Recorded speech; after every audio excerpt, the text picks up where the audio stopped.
अमरीकी सदर Donald Trump चयो आहे त हुर्मुज़ खुलण सां हाणे सूरतहाल वधीक बहितर थी वई आहे। डील जो अमल सुठे नमूने जारी। वतन ईरान बाबति सुठी ख़बर आहे। ॻाल्हियूं हफ़्ते जी आख़िरी ॾींहं में बि जारी रहंदियूं। हू पाकिस्तान जो तमामु घणो थोराए थो आहे। पाकिस्तान हिकु अज़ीम मुल्क ऐं वज़ीर आज़म शहबाज शरीफ़, फील्ड मार्शल आसिम मुनीर बहितरीन शख़्सियतूं आहिनि।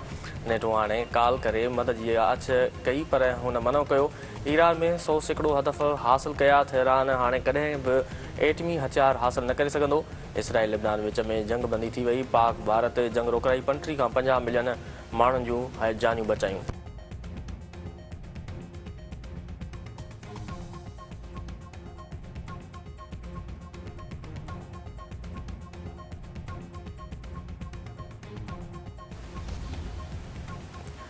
ईरान हुर्मुज़ सामूंडी लंघ मुकमल तौर ते खोलण जो ऐलान करे छॾियो। ईरानी परॾेही वज़ीर अब्बास अराग़ची चयो आहे त हू सामूंडी लंघ हुर्मुज़ खोलण मुकमल तौर ते खोले रहिया आहिनि। जंगबंदी जी रहियल मुदे ताईं सामूंडी जहाज़नि जे हुर्मुज़ वटां अच वञ जारी रहंदी।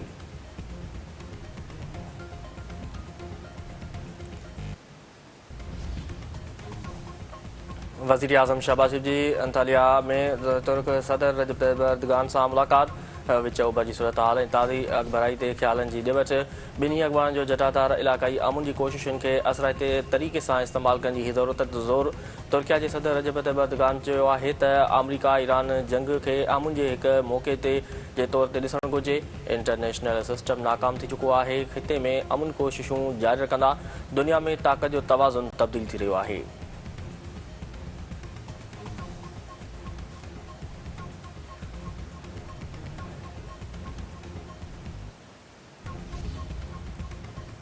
नायब वज़ीर आज़म इसहाक़ डार चयो आहे त अमरीका ईरान विच में कुझु नुक़्तनि ते इतफ़ाक़ बाक़ी आहे। पाकिस्तान पहिरीं ॾींहं खां तकरार खे हल लाइ सुफ़ारती कोशिशूं करे रहियो हो।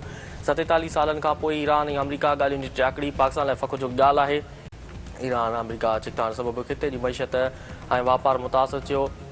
लेबनान में सीज़ फायर खां पोइ हुर्मुज़ वापारी जहाज़नि लाइ खोलणु सुठो समण आहे।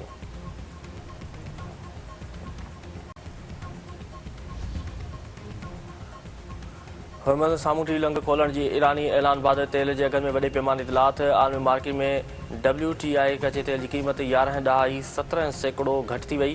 फ़ी बैरल $83.52 थी वियो। ब्रेंट कचे तेल जी क़ीमत में 11.32% घटिताई।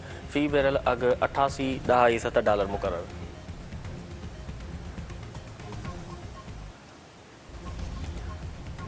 डीज़ल जे अघ में ₹32.12 फ़ी लीटर लाथ। वज़ीर आज़म शहबाज शरीफ़ मंज़ूरी ॾेई छॾी। डीज़ल जी क़ीमत ₹385.54 मां घटिजी ₹353.43 फ़ी लीटर थी वई। वज़ीर आज़म जो चवणु आहे त तेल जी क़ीमतुनि में घटिताई जे असरनि खे जेतिरी क़दुरु जल्द मुमकिन थियो अवाम ते पहुचाईंदा।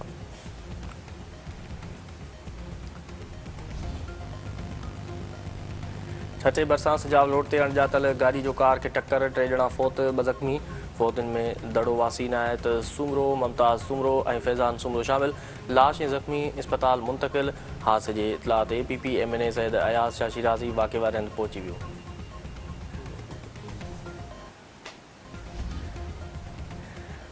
ऐं टनो मस्ती में कार ऐं तोहमत मढ़े ख़ालिदा चांडियो जे क़त्ल जे फ़तवा जारी कंदड़ वॾेरो गिरफ़्तार। पुलिस कार्रवाई कंदे वॾेरे नबन चांडियो खे गिरफ़्तार करे वरितो। मक़तूल नार जी पोस्टमार्टम रिपोर्ट में ॼाणायो वियो आहे त नार जे सीने में 3 गोलियूं लॻल हुयूं, जंहिं सबबि संदसि मौत थियो। नार जे जिस्म जे खाॿे पासे ते धकनि जा बि निशान मौजूदु हुआ।